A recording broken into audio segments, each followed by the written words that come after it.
to the second part, which is the clinical pharmacokinetic.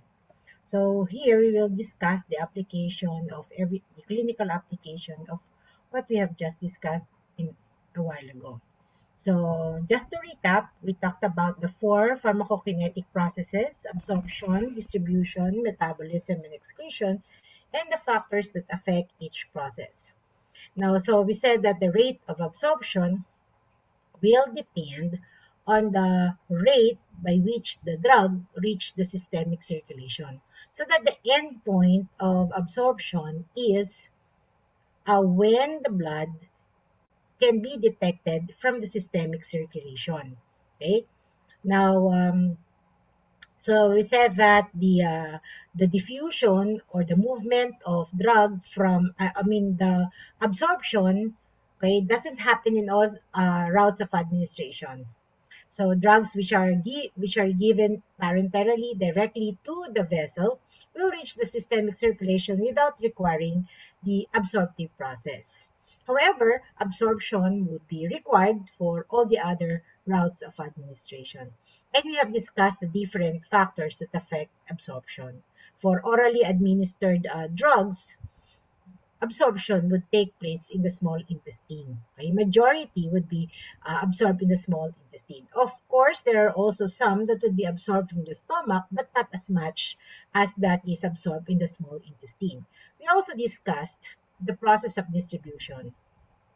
Now, once a drug that is orally administered is absorbed from the small intestine, it is understood that the drug has already passed the liver. Diba? Kasi remember that once a drug is administered in the small intestine, the absorbed drug would first go to the liver. That is what you call the first pass. Diba? Yung first pass. And we said that when a drug passes through the liver, the bioavailability of the drug may be affected. Okay? So there is what you call the extraction ratio, which is the amount of drug extracted by the liver, okay, in relation to the drug that is delivered to the liver. Okay? And that is dependent on the blood flow. So the higher the extraction ratio, the lower is the bioavailability. Right? So we said that bioavailability is the amount of drug that reaches the systemic circulation in relation to the amount of drug that was administered. Right? Now, the bioavailability would be highly affected by the first pass in case of orally administered drugs. Now, we also talked about distribution. Okay? So, we said that after the drug reaches the systemic circulation, the next thing would be that the drug would be distributed to the different organs of the body. And we said that in the first phase of distribution, the drugs are distributed first to the highly perfused organ down to the least perfused. Okay? And we said that there are several factors that affect the distribution of the drugs. There is what you call the perfusion rate limited distribution and the permeability rate distribution. Okay, so when you say perfusion rate limited, the only limiting factor to the distribution of drug to each organ is the blood flow. So the greater the blood flow, the more drug that could be distributed. But in case of permeability rate limited distribution, the major limiting factor is the ability of the drug to permeate, okay, the barrier from the systemic circulation to that particular organ. Right? Now, that could also be affected by the pH and the pKa of the drug. Drugs which are highly protein bound are inactive because they could not easily escape the intravascular space because of the bigger carrier protein. Now, once the drug dissociates from the carrier protein, it becomes free and it can easily escape the intravascular space to go to the extravascular area where now it can reach its where it can reach the tissue or its target. Okay, so the when you say a drug has higher volume of distribution, we say that the drug escape the intravascular space and it goes to the extravascular area, to the interstitial space, to the tissue. Then we talked about elimination, and we said that elimination involves two processes, metabolism and excretion. Now, metabolism is also known as biotransformation.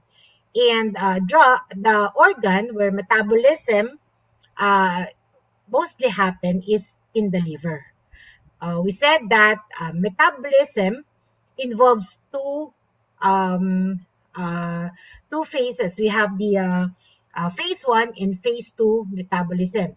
In case of phase 1, biotransformation or metabolism, the drug undergoes um, hydrolysis, oxidation, hydration.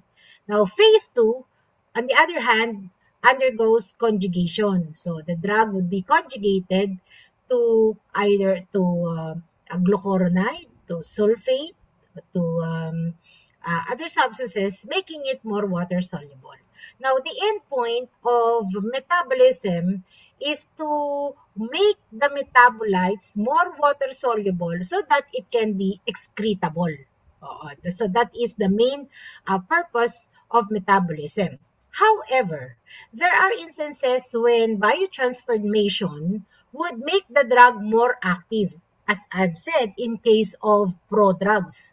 So prodrugs are created in such a manner that when you take it, it is inactive. But that drug becomes activated once biotransformation has occurred in the liver. There it will release its active metabolite that will go into the systemic circulation. So you have to remember that biotransformation doesn't necessarily mean that the drug will be rendered inactive. Sometimes drugs will become more active with biotransformation. And there are several factors that affect the metabolism of drugs. No? So it could be affected by age, by the health of the liver, no? The several enzymes involved in the metabolic process. Then we talked about excretion. So the major organ of excretion is the kidney. But of course, drugs can also be excreted via the perspiration, via the via feces, okay, via breast milk, okay. But majority would be via renal excretion. So there are also several factors that affect renal excretion, and one of the things that we talked about is about ion trapping. Okay, so what is ion trapping? It's it's the process where a drug is highly ionized and depending on the pH of the urine can be trapped in the renal tubules, and once they are trapped in the renal tubules, they can no longer be reabsorbed. So the only course is for the drug to be excreted in the urine. And that ion trapping is primarily the principle applied in cases of poisoning. Okay, so when we try to enhance excretion of drugs, so we make use of that principle. So it's either we alkalinize or acidify the urine depending on the pKa of the drug that we want to excrete. Okay. Right. So those are the that's the summary of the things that we have just discussed this morning. Now we go to clinical pharmacokinetics.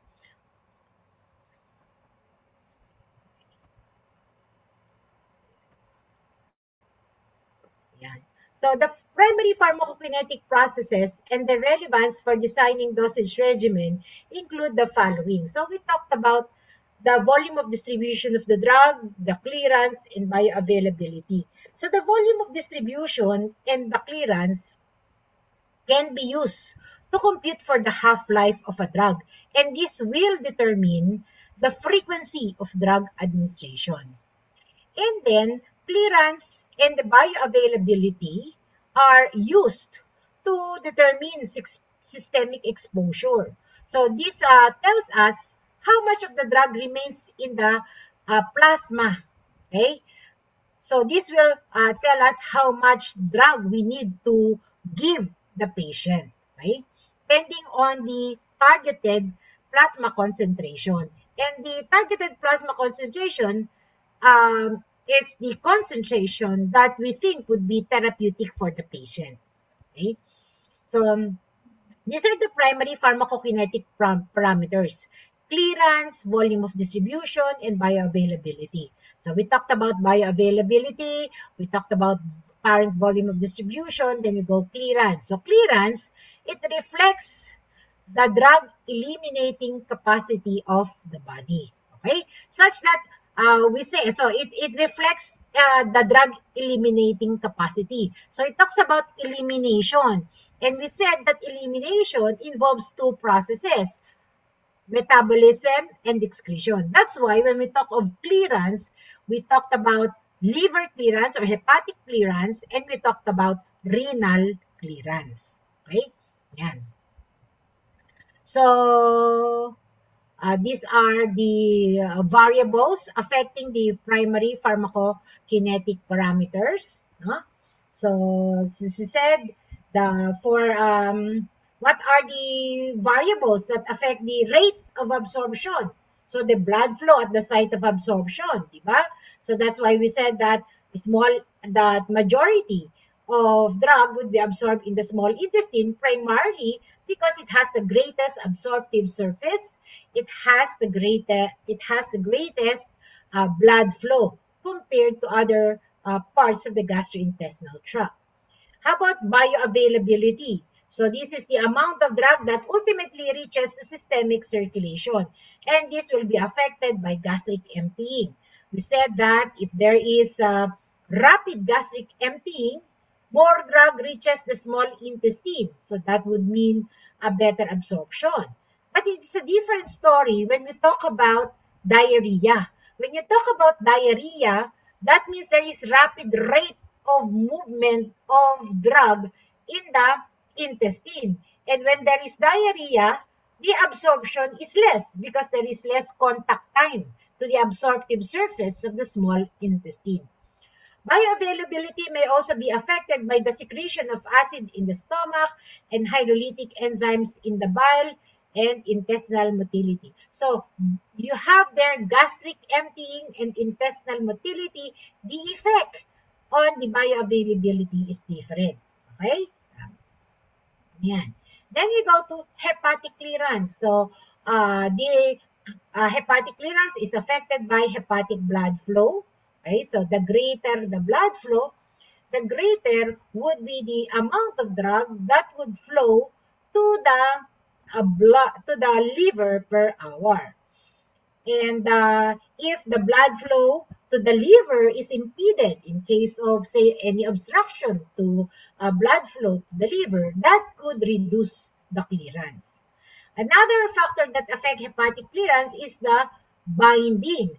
So if the drug is highly bound within the intravascular space, then the lesser drug would be distributed to the liver. Okay? And lastly, hepatocellular activity. So hepatocellular activity is primarily reflected by the activity of the liver enzymes. And we talked about the cytochrome P450 enzyme, which comprise majority of the oxidative enzymes in the liver, and it is also the cytochrome P450 enzyme is responsible for the phase 1 metabolism of most drugs. But we also have the phase 2. But any injury to the liver, if, for example, we have liver failure, then the hepatic clearance of the drug may be affected. If that is so, the liver will not be rendered water soluble, and that could lead to toxicity. Okay? Then we go to renal clearance. We talked about this a while ago. So renal clearance may be affected by renal blood flow. So any obstruction in renal blood flow or any condition that will reduce blood flow to the kidney may impair the ability of the kidney to clear the drug from the system. In that case, okay, if there is decreased renal blood flow, there is lesser drug that would be ultimately excreted, and that would mean retention of the drug in the body, which could lead to toxicity. And also, clearance is affected by binding in the blood, active secretion. Remember that um, kidneys can process the drug via three processes. So kidneys may filter the drugs, they may secrete the drug in the tubules or reabsorb in the tubules. So those drugs that are actively secreted to the tubule, not necessarily filtered, they may also be affected. So any of those three processes may be uh, affected if the kidney function is low. Okay? Then we talked about volume of distribution. So again, the distribution of drug may be affected by the protein binding of drug in the blood or binding in the tissue, partitioning in the fat, body composition, and body size. Okay? Wait lang ha. Saglit.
So do you have questions?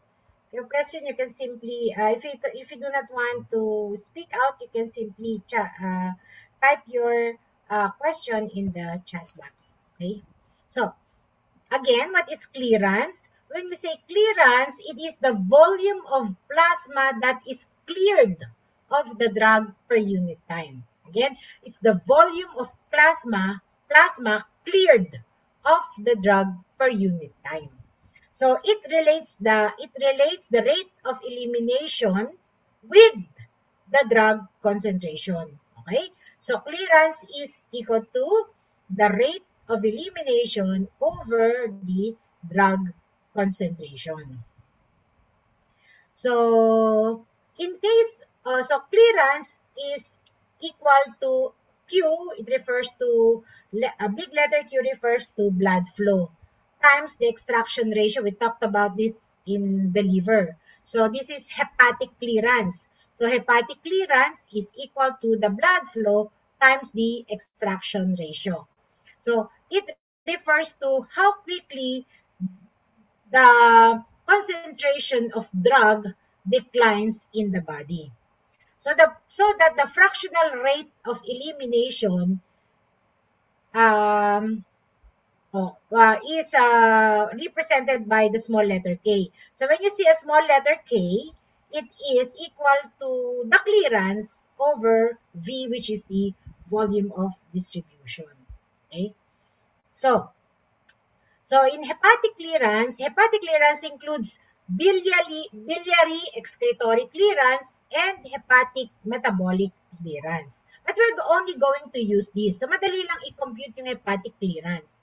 So, hepatic blood clearance is equal to the blood flow, hepatic blood flow, times the hepatic extraction ratio. So how do we compute for the extraction ratio? It is the rate of extraction over the rate of presentation. Okay? But don't worry, most examination will be just giving the hepatic extraction ratio. And probably we'll just be computing hepatic blood clearance. Okay? So this is very easy naman yan, di ba? Diretso lang. Alright? Yeah. So these are the hepatic extraction ratio. You don't have to memorize this. Okay, I will just simply give it to you during examination. And what you will probably just compute would be the hepatic blood clearance. But you have to remember the hepatic blood flow. I've given that a value a while ago. So that is something that you have to remember. Okay? So if ever I'm going to give computation, it would be just this easy naman. Now, if I ask you about the extraction ratio, okay, given the hepatic blood clearance and the hepatic blood flow, then you can also compute, you can extrapolate the formula based on this formula, di ba? So if you'd be needing the extraction ratio, what you are given is the hepatic blood clearance and the hepatic blood flow, then that would be easy. Now, if you are asked about the hepatic blood clearance, and I'll be giving you the value of the extraction ratio. Okay? Ayan. Now, in the liver, we talked about the first pass effect, diba? So, liver is responsible for most first pass effect because after all, it is the first pass of the absorbed drug from the small intestine. So, the fraction of drug that escapes elimination by the liver, meaning to say the fraction of drug that is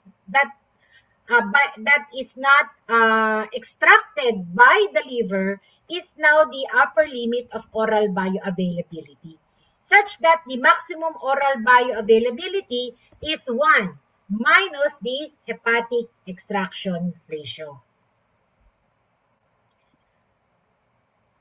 Now, another clearance is the renal clearance. Okay? So again, it is the amount of plasma cleared of drug, okay, per hour. So in renal clearance, it is the rate of urinary excretion over the plasma concentration. As I've said, there are several mechanisms by which drugs are cleared from the kidney. Okay, so drugs may be excreted by simple filtration. So a drug is not reabsorbed, not secreted, or drugs may be actively secreted to the renal tubules. Some drugs may be reabsorbed. So instead of being totally excreted, okay, some drug may be filtered, but some may be reabsorbed along the tubule. Okay, then we have, and reabsorption may be active or it could be passive. When we say active reabsorption, the reabsorption of the metabolite in the renal tubule requires a transport system and it requires energy. Okay? Passive reabsorption is merely the movement from the tubule back into the to the interstitial space. So the processes for renal handling of drugs include glomerular filtration. Okay, so the amount of blood flow to the kidney. So when you say QK, it's 1.1 liter per minute. 1.1 liter per minute. And we said that only the free drugs are filtered. So for as long as the drug is bound to protein, it may not be filtered except in cases of renal disease. Right? where the glomeruli may be destroyed, and therefore it allows even protein to be excreted in the urine, as in cases of glomerulonephritis. No? So in case of glomerulonephritis, even large molecules can be excreted in the kidney because even proteins can pass through. Now, in normal individuals, only the unbound drug is filtered because normally proteins are not excreted in the urine. Now, another characteristic of a drug that is filtered is that it must be water soluble. It must be water soluble. So any drug that is not polar, not yet water soluble, may not be cleared in the kidney. So you have to remember the normal GFR, which is 120 ml per minute. Okay, 120 ml per minute.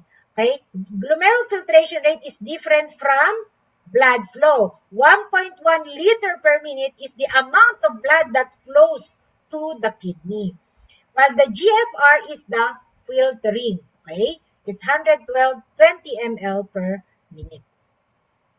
Another process is active secretion. So there are drugs that cannot be filtered, probably because of their ionization or their molecular weight. Now, but there's another way by which the kidney or our body can clear that drug through the kidney, and that is via active secretion. So in active secretion, there is an active transporter. So it's active, meaning to say it requires energy, and there is a transport system that will transport the metabolites or the drug molecules from the blood lumen to the nephron. Okay? Mostly, active secretion happens in the proximal tubule. Okay? Now, secretion of a drug is inferred if the rate of excretion exceeds the rate of filtration. Okay? Yan. Now, so therefore, the rate of filtration of a drug is equal to the glomerular filtration rate times the urinary clearance. Okay? So, now the rate of filtration is equal to the fraction unbound multiplied by the glomerular filtration rate times the concentration of the drug in the urine.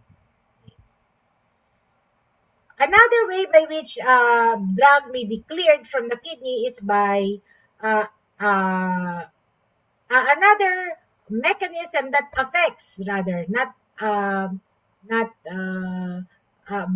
not by excreting the drug, no? So tubular reabsorption, no? So that's another mechanism by which the kidney handles the drug, via tubular reabsorption.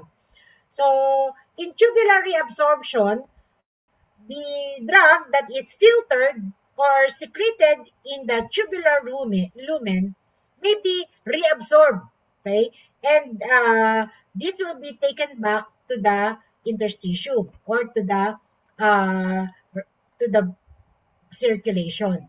So tubular reabsorption may be reduced by the process of ion trapping. So again, what is ion trapping? So ion trapping is when you render the drug ionized, right? When you make the drug ionized such that it cannot be reabsorbed. Remember that drugs that can be reabsorbed should be non-polar, and they should be unionized for them to be reabsorbed.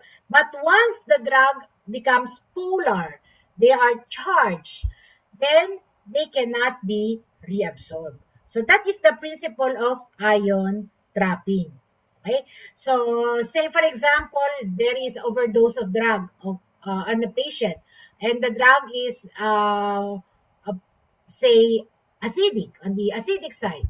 Now, if the urine is acidic, if the urine is acidic, so the tubular fluid is acidic, and then the drug is acidic, there would be no ionization that will happen. Kasi acid to acid, it would just simply dissolve, there is no ionization taking place, and therefore the drug could be reabsorbed. It will not be excreted.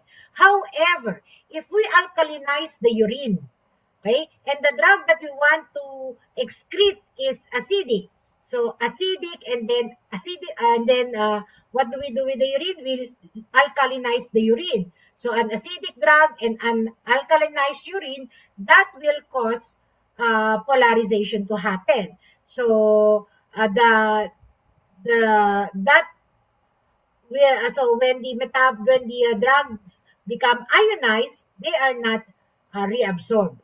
Okay, so they will be trapped in the tubular lumen and then excreted out in the urine. So these are the different factors that influence renal clearance. The plasma drug concentration, the plasma protein binding. We said that if a drug is bound to protein, it will be difficult for the drug to be filtered by the glomeruli. And then urine flow.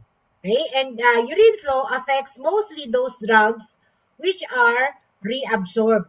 No? So that if you reduce urine flow, okay, the more drug will be reabsorbed. Okay, provided that there is no ion trapping that happens. And then urine pH, okay, when we try to change the urine pH just to trap the drug in the renal tubule, then that would increase the clearance of the drug in the kidneys. Okay? Okay, so the reabsorption of drugs in the kidneys may be affected by polarity, urine flow, and urine pH. Now, what is the effect of urine pH on the reabsorption of basic drugs? Now, for strong bases, okay, when you say strong bases, the pKa value of a drug approaches 12 or greater. So, again, what is pKa? pKa is the pH in which the drug, okay, be would be in where 50% of the drug is ionized, or yeah, the 50% is ionized and 50% is unionized. Okay, so that is the pKa. So for strong bases with a pKa of 12, little or no reabsorption is expected throughout the range of urine pH, okay, because of ionization. So renal clearance is independent of the urine pH. Okay? Little or no reabsorption, meaning to say, for strong bases, for drugs with a pKa value approaching 12, they will be excreted. Okay? So kasi ma-ionize siya. No reabsorption. So kung hindi ma-reabsorb, edi e-excrete. For basic non-polar drugs, and the pKa values between 6 and 12, the reabsorption will vary from negligible to almost complete depending on the urine pH. Okay, so that is the the pH, the pKa that you need to remember. Okay, pKa of a drug that is 6 to 12 will depend on the urine pH. All right. Say, for example, if the drug's pKa value is 6, somewhere in the acidic side, is 6. If we alkalinize the urine, then more of the drug will become ionized, so there will be easily excreted. Okay, so the reabsorption will vary depending on the urine pH.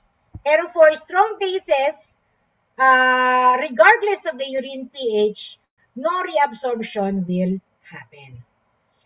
A basic drug that is polar, okay, water soluble, even in its unionized form, they are never reabsorbed.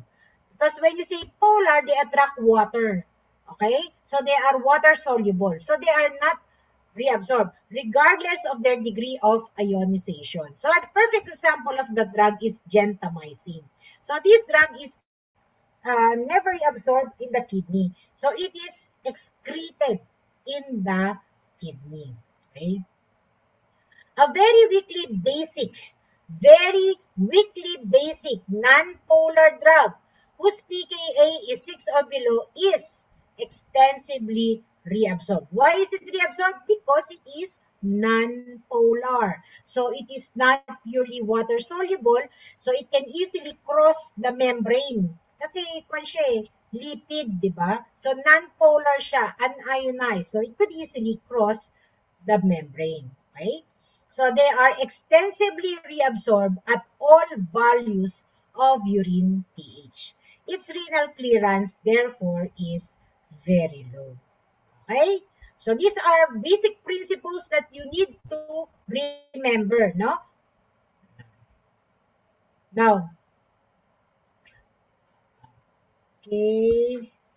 So, how about the effect of urine pH on acidic drugs? So, acids are reabsorbed less and they have larger renal clearance at higher urine pH. Okay?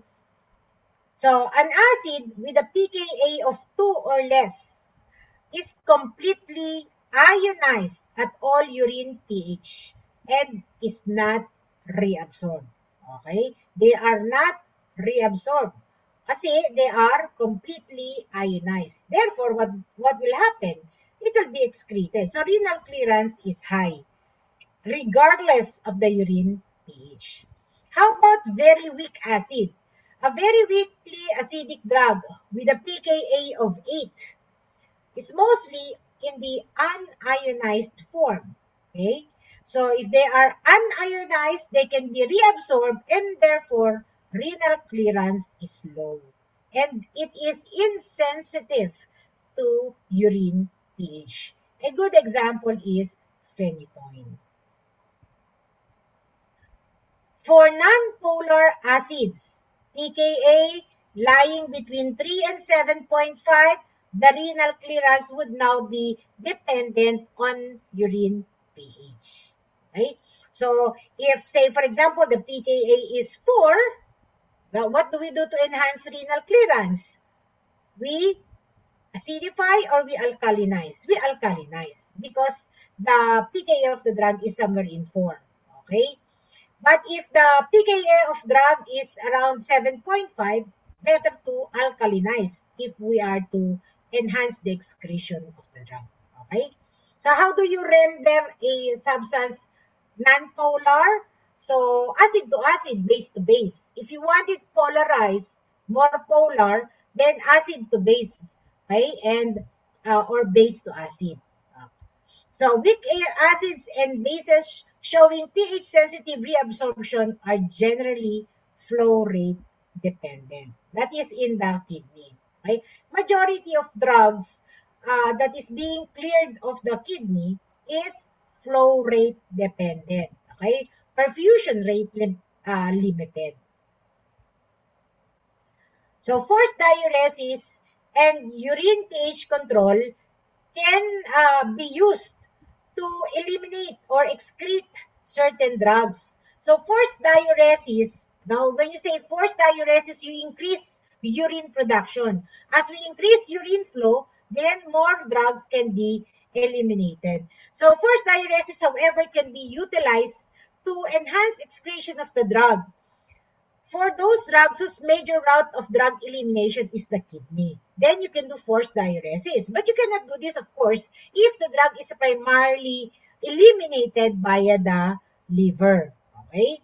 So, the compound must be extensively reabsorbed in the renal tubule. That is another consideration for you to use forced diuresis to increase the elimination of drug via the kidney.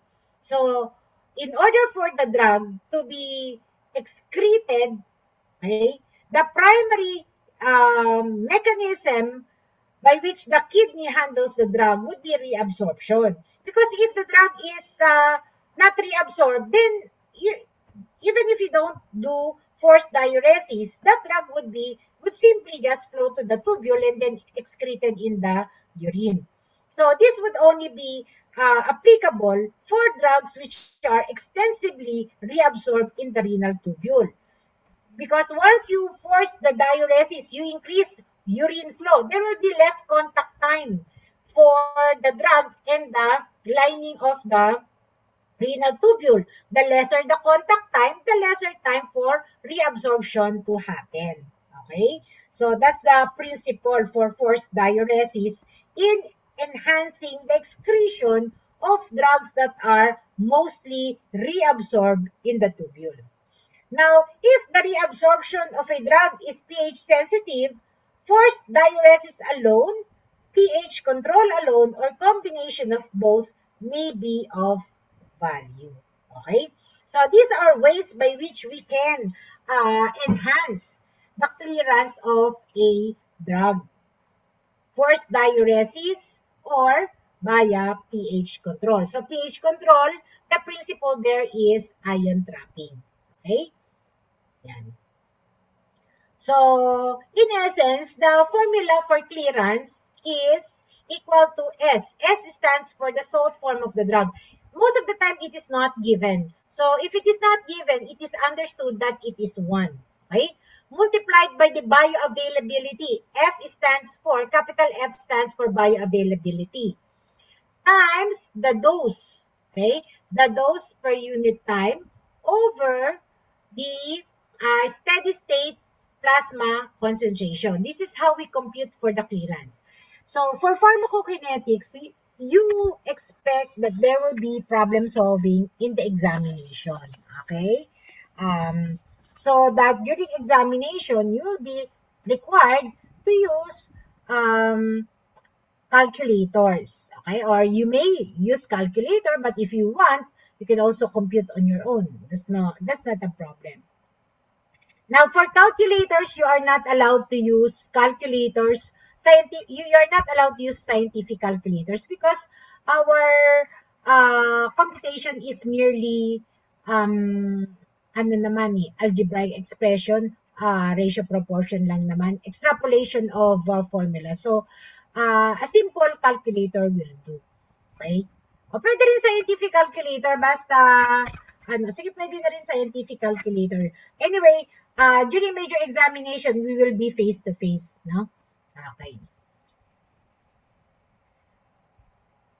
Now, so this is an example problem for computation of clearance. Say, you have a 60-kilogram patient was given phenobarbital with a grade 1 phenobarbital. And grade 1 means 65 milligram tablet, 2 times a day. So compute for the clearance if the average drug concentration is 20 microgram per ml and the bioavailability is 90%. So again, what is the clearance? Clearance is S.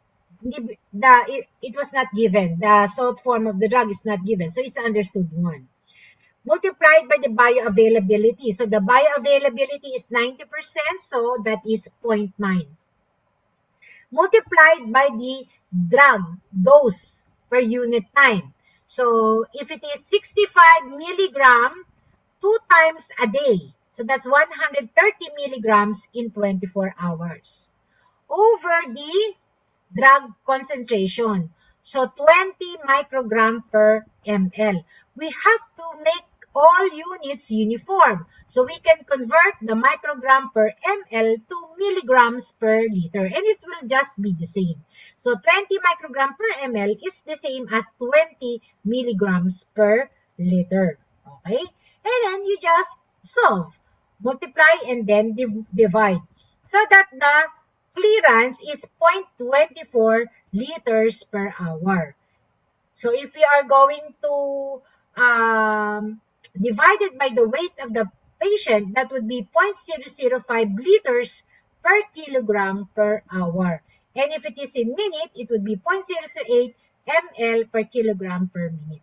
So you just have to know the conversion, how to compute liter to ml, okay, kilogram to gram, minutes to hours. No?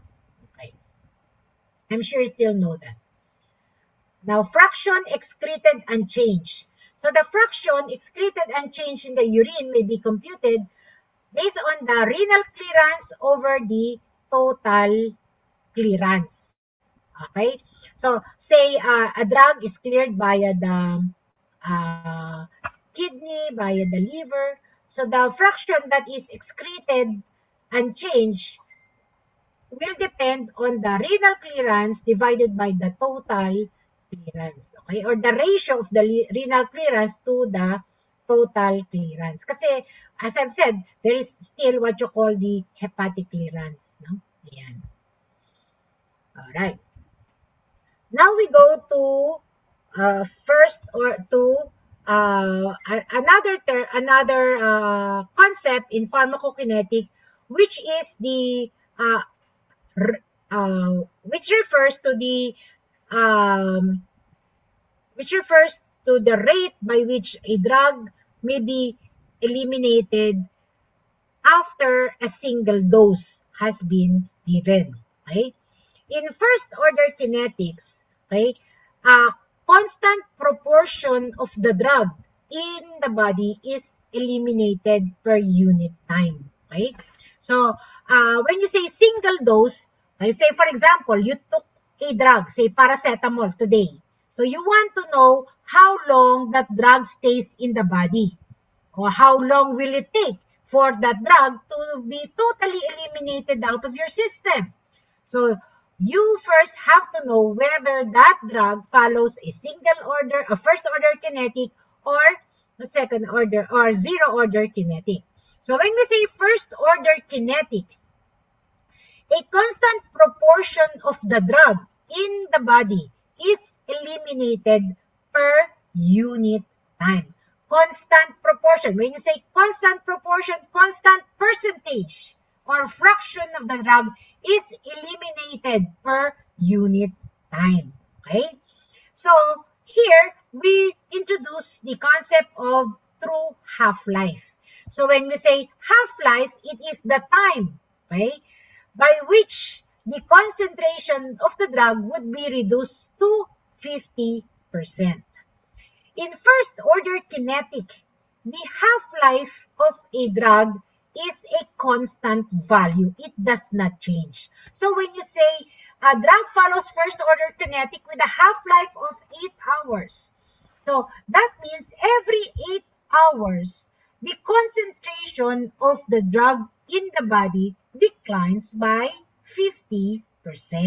Say for example, you took 500 milligram of paracetamol at 8 o'clock in the morning. Okay? Say, for example, that the half-life is around 6 hours. Alright. So, after 6 hours, that 500 milligram of paracetamol supposedly with a bioavailability of 100%. Pagpalagay mo na 100%, tanggalin natin yung first pass effect. So, halimbawa mo, yung 500 milligram, when you took it, it goes right into the systemic circulation.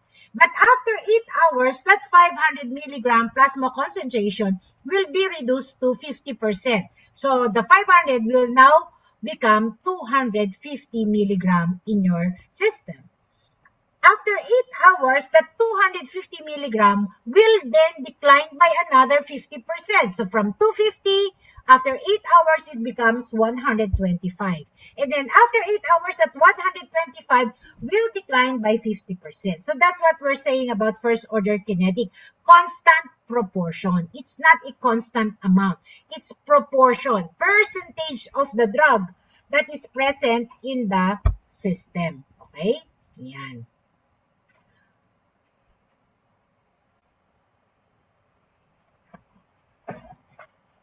Wait lang ha. Ay, battery. Wait lang.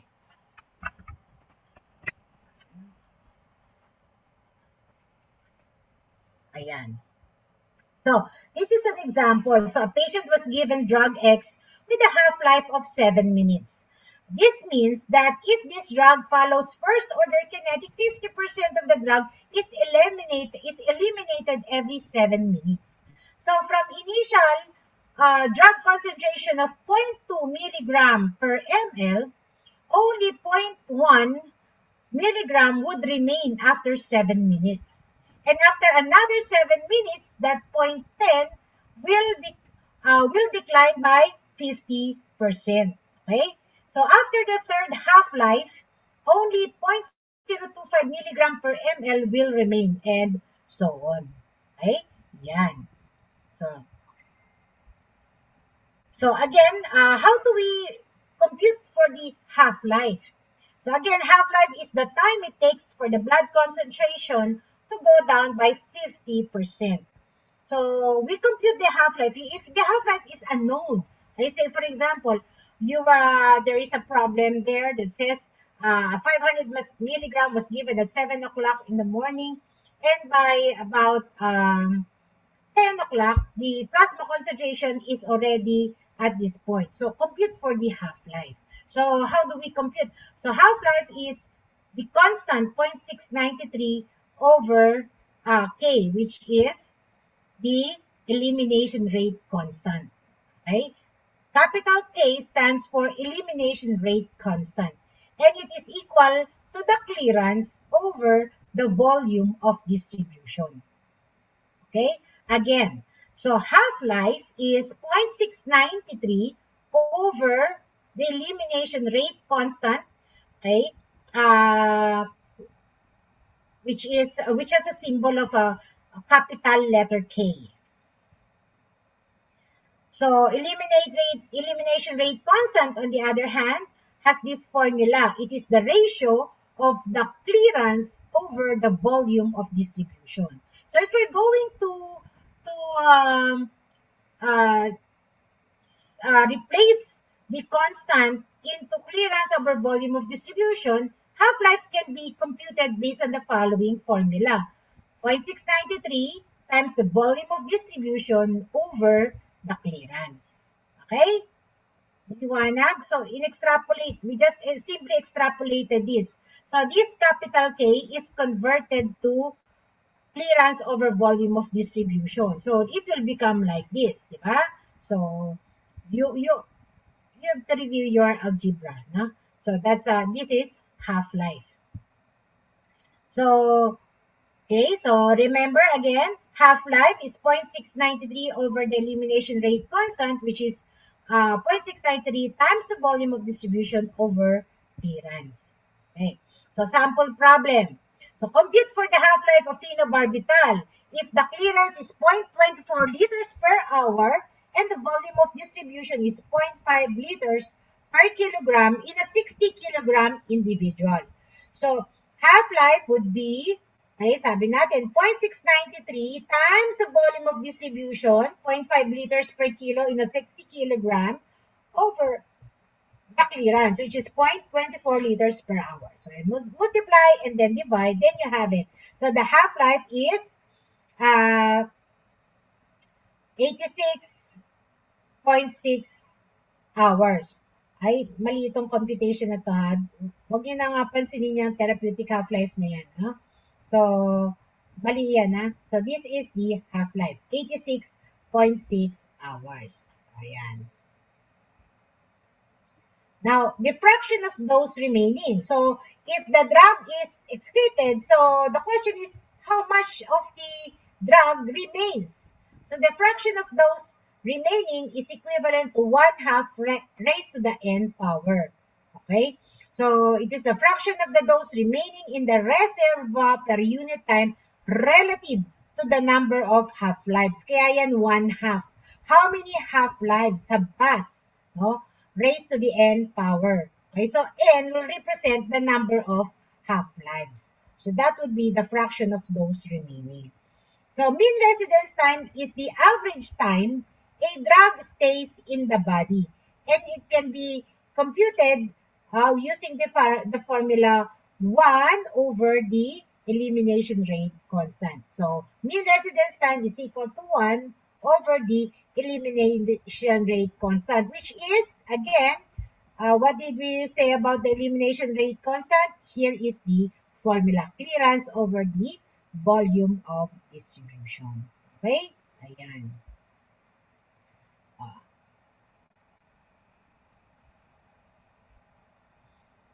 Now, another type of elimination is zero-order elimination. In zero-order elimination, constant amount. Okay? Take note of the difference. With first order, you talk about the proportion. So, it's percentage out of the concentration. When you say zero order, it is an exact amount that is being eliminated per unit time. Say, for example, 50 milligrams of the drug is eliminated per hour. So if you have 100 milligram drug, after 1 hour, that 100 milligram will be 50 milligram. And after another hour, zero na. Yun. No? So, yun yung zero order elimination. It's a constant rate process. So, the rate of process cannot be increased even when the drug concentration is increased. Okay? So, it's constant. So that the higher the dose of the drug, the elimination becomes longer. Kasi exact amount lang. Now, in zero order elimination, there is no exact half-life. No? So the half-life will decrease as the amount in the body decreases. Okay? So there is no real half-life in zero order elimination. The true half-life may be found in drugs that follow first order elimination. Okay? So let's see this. So a patient was given drug Y with initial plasma drug concentration of 0.2 millimoles per liter. At approximately 33 seconds, 0.10 millimoles per liter is eliminated. Okay? So 0.20 minus 0.10, so the remaining is 0.10. Following zero order elimination, this drug has elimination rate of 0.003 millimoles per liter per second. Now, to reduce the remaining 0.10 millimoles to half, it will only take another 17 seconds. Okay? So, this drug will be totally eliminated at approximately 67 seconds. Okay? So, sabi nito, 0.10, no? 0.10 millimole is eliminated after 33 seconds. So, medyo mahirap lang kasi nasa 33 seconds. Mas maganda if the example is in exact value, no? So, mas madali. As you can see here, the half-life changes, no? So, it seems here from 0.20, it went down to 0.10. That's the first half-life. So, what is the half-life of 0.10 when you reduce it by 50%? So, this would be the second half-life. You see, the distance from the time the drug is at 0.10 to the time it became 0.5. So, yan lang yung distance niya. No? As opposed to the distance from the time of administration to the first half-life. Ano? See? So, the half-life declines. So, here, the half-life, in zero-order elimination, the half-life is not constant. In first-order elimination, the half-life is constant. Then we have the Michaelis-Menten kinetics. So, the decline in the level of the chemical in the body is exponential. So, here, the half-life increases with increased dose. Meaning to say, it will take longer time for the blood concentration in the body to decline because the half-life increases. So the composition of the excretory products may change. Competitive inhibition can occur. That is the primary reason why half-life may increase. And dose response curve may show unusually large increase in response to increasing doses. And this Michaelis-Menten kinetics follows linear kinetics until the enzymes become saturated. No?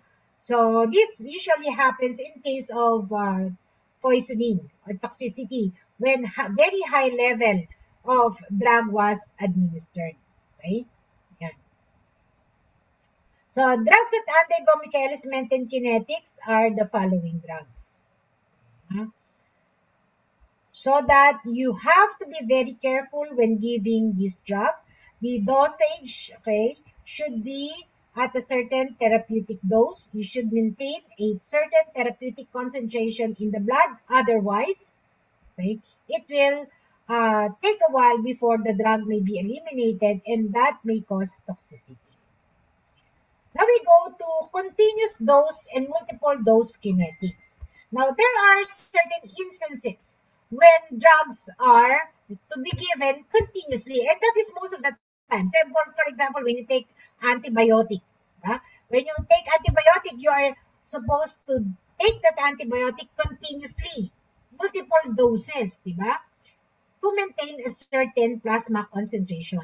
Now, the purpose of continuing the dose is to maintain a steady-state plasma concentration that will be therapeutic for the patient.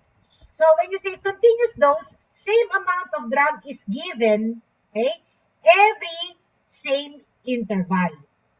Say for example, you are given amoxicillin every 8 hours. So 500 milligrams every 8 hours. So that is continuous dose kinetic until the time that you finish taking the drug. Diba? So continuous, when the drug is being taken continuously, you can see this gradual increase in the plasma concentration. In case of antimicrobial, the purpose of giving continuous dose is to reach a steady state concentration that will inhibit the bacterial growth or destroy the bacteria. So there is a certain concentration that has to be maintained. Now, for some drugs used for treatment of hypertension, so certain concentration of the drug has to be maintained all throughout in order to maintain the blood pressure. So, most of the time, drugs given continuous dose will follow first order kinetic. So they have constant half-life. All right? So that there is a uniform interval. No? There is a uniform interval. So the uniform interval will make sure that the concentration of the drug does not go lower than what is needed. Okay, that is the goal of the continuous therapy. You want to maintain a steady state concentration. Okay, now, so what is the steady state concentration? It is the level of drug in the blood and tissue when the input and the output are at equilibrium. So it does not change so much. It may fluctuate between a maximum and a minimum steady state concentration within each dosing interval. So it is still within, okay, within the target steady state concentration. In order to reach that steady state concentration, takes about 4 to 5 half-lives. Okay, so that is the reason why when you are taking antibiotics, it will take about 6 doses, at least 6 doses, for you to experience the therapeutic effect of the drug. Because by that time, you expect that the concentration or the minimum inhibitory concentration would have been reached. And then you just continue the drug because the fluctuation will no longer be that much. No? So the steady state concentration more or less will remain for as long as you are taking the drug at the proper time. Okay? So, let me just stop sharing for a while. I will use a whiteboard. So, in continuous, right. Say for example, no, a 23-year-old, okay, was given, say, amoxicillin every 8 hours. No? It's given amoxicillin every 8 hours. Okay? So,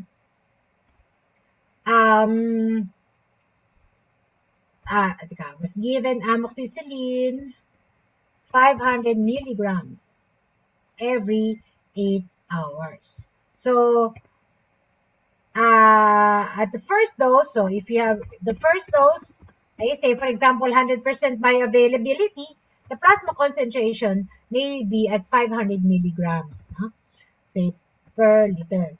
And then, Okay, after, say, every 8 hours, say the half-life is also 8 hours. So after 8 hours, okay, so first half-life,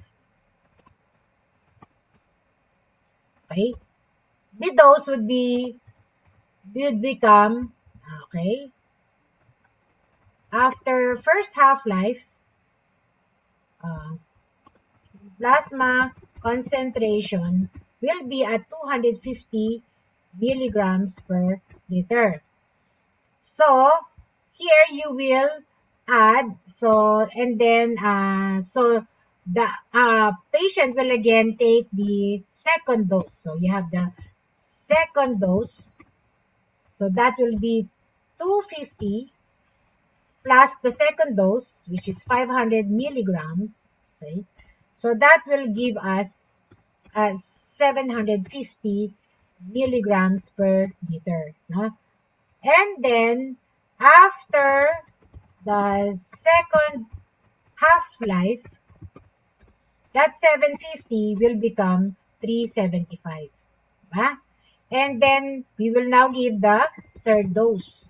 So that would be 500 plus 375.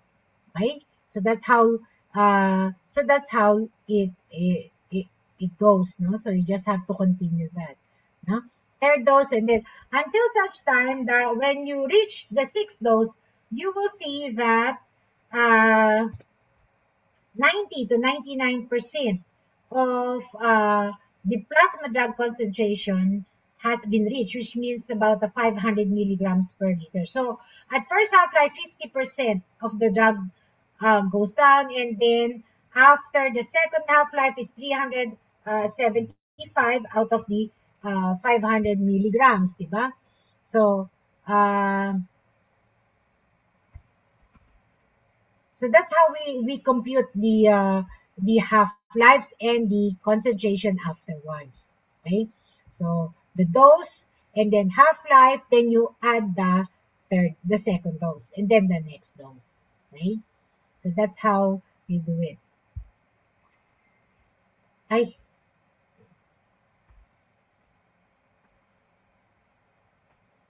So as you can see here, no?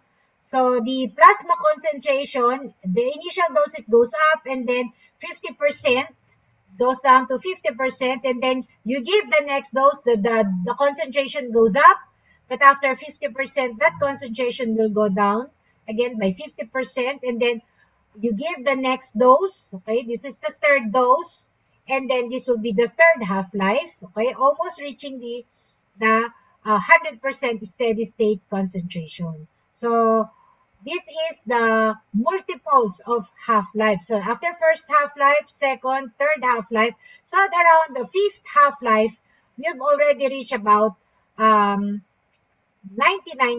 of the steady state concentration, and during that time, the concentration, the plasma concentration doesn't decline that much. So this will maintain the if it is an antibiotic, the inhibitory concentration needed to eradicate the antibiotic, the organism. Okay? Yan. Now, there are times when we need to give a loading dose. So what is a loading dose? A loading dose allow rapid achievement of a therapeutic serum level. And this usually is given for those drugs which are slow acting. Okay?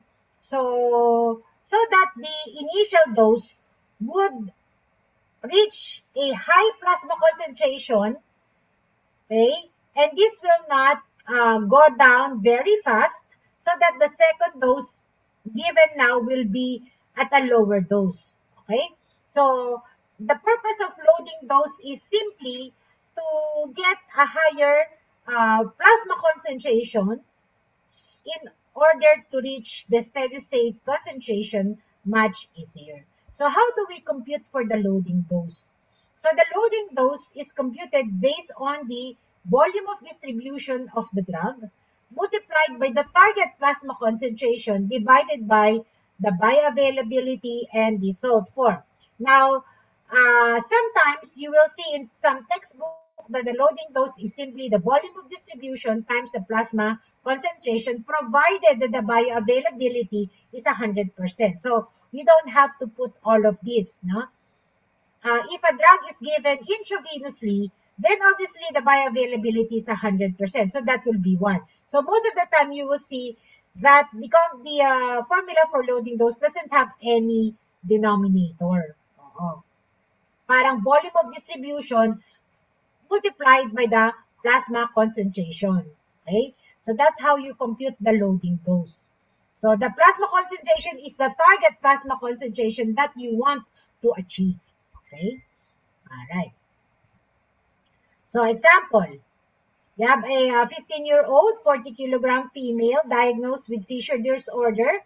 Phenobarbital was prescribed. What is the loading dose to produce a plasma concentration of 10 microgram per liter? So 10 microgram per liter is 10 milligram per liter. So that is your target concentration multiplied by the volume of distribution. So dito hindi binigay. So if you look at the textbook, the volume of distribution of phenobarbital would be 0.7 liters per kilo. So since the child is 40 kilogram, you multiply the volume of distribution with the weight times the 10 milligram per liter. And then the bioavailability was 90%. So divided by 0.9. So the loading dose would be at 311 milligram, but we do not have a 311 milligram preparation, so we can opt to give a 325 milligram tablet. Okay, so that would mean 5 tablets of 60 milligram per tablet. Okay, yan. Now, another is maintenance dose. After giving the loading dose, which is usually the higher dose, we now give a maintenance dose. The purpose of maintenance dose is to maintain that steady state concentration. And to compute for the maintenance dose, we multiply the clearance times the target steady state concentration times the time over the bioavailability. But again, if the drug is given intravenously, sometimes the bioavailability may not be given, and it is understood that it is 1. So you can compute it directly without a denominator. So it's clearance times the steady state concentration. Okay? So what will be the maintenance dose of phenobarbital to produce a steady state concentration of 10 microgram per ml? So the target plasma concentration is 10 microgram per ml. So that's 10 milligrams per liter per day. Okay? Times the volume of the clearance rather. The clearance of phenobarbital is 0.09 ml per kilogram per minute, multiplied by 60 minutes to have uniform unit of hours. So that would be 57,600 microgram, or simply 57.6 milligram. Okay? So, but we do not have a 57.6 milligram, so we can use 65 milligram tablet. So you can just convert that to about 65 milligram tablet because this is the availability. Or you can just ask, no? Pero wala kasing ganitong preparation. Ito ang meron. So kung 65 milligram, 1 tablet a day or 1/2 tablet 2 times a day. So hindi naman masyadong malayo yung 65. No? Hindi naman din mag-overdose because if you use this, okay, you will see that the steady state concentration would not be affected that much.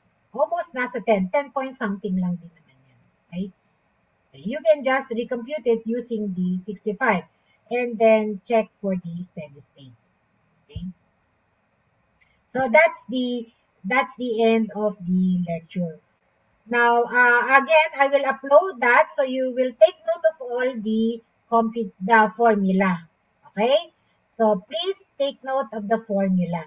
I will just give you a seat work, no? Instead of giving a quiz, I will just give you a seat work that you can work on your own so you can practice computing for the maintenance dose, the loading dose, no? The half-life, the volume of distribution. So those are the only formula that we will need to remember. Okay? Yung mga yun, basta yung mga nandiyan dyan. Okay. So it's just a very easy computation, but you just have to analyze and ask and know what is being asked and what are the variables given in the problems. Okay? So these are all only application of algebraic expressions lang naman. So you may be required, however, to extrapolate formula. You have the main formula, so you can just simply extrapolate depending on what is being asked. Okay? So you have any questions or any clarification? I know this is a little bit difficult to understand at start. I will upload my lecture now. You can go about it, and then if you have questions, you can message me. Ha? Okay? Message nyo na lang ako kung meron kayong tanong. Okay?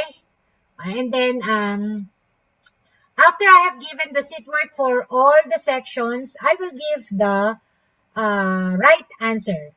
Okay? Ibubukas ko yung key doon sa seat work. No?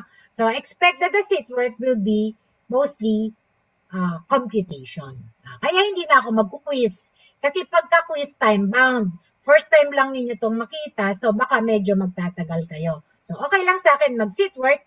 I'll give you enough time to contemplate on it, understand it, and compute it on your own. But let me remind you, you will not be able to learn if you will only ask for the correct answer. You have to find it yourself. Okay? I know you wanted to have a good grade. Okay? You may collaborate. No? It's a seat work. So, it can be, you can collaborate. No? You can simply copy. I will not know. But I will just be checking and you will have a grade. But if you are only after the grade, I tell you, during examination, there is no collaboration. Oo. Mahirapang pa. It would be easy for you at the beginning, but later on, you will be on the losing side. So, I hope you will try your best to try to understand. Okay? Alright. So, for examination purposes, I will not ask you to read any other textbook. Okay? If you can understand it based on my lecture, it's okay. But if you want to read Katsung, it is alright. But some of it is not in Katsung kasi. So, nandoon lang sa slides ko. Like yung mga extraction ratio, hindi na yan inano ni Katsung eh. Kasi, but I just wanted to show it to you so that you will know that elimination would require both hepatic metabolism and renal excretion. So, yun yung two primary factors that will affect plasma concentration. Okay? So, sige. Do you have any other question? If you are shy to voice out your question, you can simply type it in the chat box.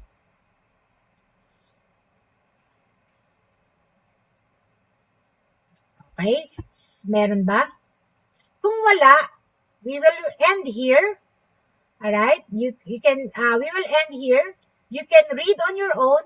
And if after reading, you suddenly come up with a question, then you can ask me through the Telegram. Okay?